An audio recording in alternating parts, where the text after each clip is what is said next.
On va s'intéresser maintenant au champ. Donc là aussi, c'est une commande, si mes souvenirs sont bons, 2005. Donc c'est quelque chose qui est apparu dans AutoCAD en 2005, version complète, version LT. Et là aussi, c'est une commande qui végète, comme beaucoup de choses dans AutoCAD. Donc je vais ouvrir un dessin, où je retrouve dans mes cartouches des champs. Donc le principe des champs, très intéressant. Dans un dessin, j'ai 20 feuilles, 20 présentations qui vont utiliser le même cartouche. Le nom du client ne change pas. L'adresse, la localisation du chantier ne change pas. Le numéro de l'affaire ne change pas. Je prendrai juste ces quelques exemples-là. Et bien, toutes mes feuilles seront automatiquement mises à jour. Donc après, l'indice est propre à chaque feuille, bien sûr. Et ici, la société, pareil, pilotée par des champs. Donc si je modifie mes champs, donc propriété du dessin, voilà, donc numéro d'affaires, nom du client, là, on va mettre, allez, notre cher et tendre, adresse, voilà, numéro d'affaires, eh ben, je vais prendre le numéro de mon chapitre 21, les champs.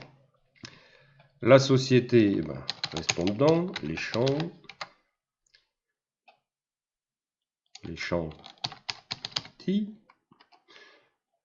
voilà, rue de là-bas, BP, allez, hop, on revient dessus, voilà, etc. Donc je valide mes champs. Bon, ça c'est classique, hein, il y a des choses qui ne se mettent pas à jour tout de suite. Si j'étais sur le point d'imprimer, aperçu en impression, ou si j'enregistre, AutoCAD met à jour les champs. Par contre, si je ne veux pas faire tout ça, je veux faire un affichage, régénérer tout, et là les champs se mettront à jour. Donc là je vais juste enregistrer, voilà. Bon, après, on voit qu'il y a des petites bricoles, l'encombrement de mes textes. Donc là il faudrait juste reprendre le bloc, ou alors se dire, ben tiens, je vais jouer sur les minuscules. Voilà. Ça c'est un point de détail. C'est pas ça qui m'embête le plus. C'est ce qui va suivre. On refait un petit enregistré. Voilà, c'est corrigé. Jusque-là, tout va bien. Maintenant, si je reprends ce cartouche dans un autre dessin, qu'est-ce qui va se passer? Donc en imaginant que les champs vont suivre. Eh bien, vous verrez, pas du tout. Donc on va faire un CTRL-C, changer de dessin, donc je vais venir ici.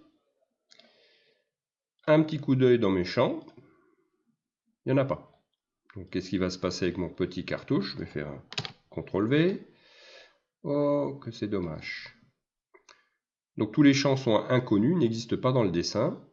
Donc forcément, dièse, dièse, dièse partout. Donc je me dis, c'est pas grave, je vais faire dans mes petits champs, exporter, il n'y a pas. Alors au passage, depuis je crois 2017, on peut régler la taille de la fenêtre, il était temps là aussi, puisque souvent c'était un peu étriqué. Mais, donc je cherche, bouton droit, je mets n'importe où, bouton droit, bouton droit, bouton droit, bouton droit, je ne sais pas exporter, importer des champs. Plus ridicule, je me suis trompé.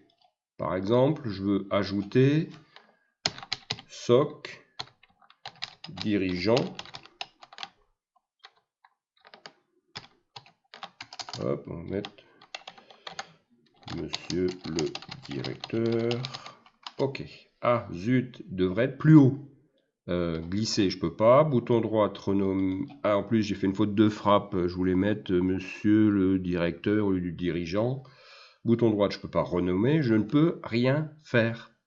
Donc, de base, on ne sait pas exporter, modifier des champs existants. C'est quand même laborieux, quoi. Mis à part le Lisp, je parle pas de ça. Moi, je parle de commandes natives, intégrées au logiciel. Valable pour les versions light, pour les versions complètes. Je ne demande pas à ce que les versions light fassent du Lisp ou fassent de la 3D, mais qu'au moins à ce niveau-là, on ait des commandes qui soit quand même d'une certaine logique. Ça me paraît évident, ça. Ok, donc voilà pour les champs.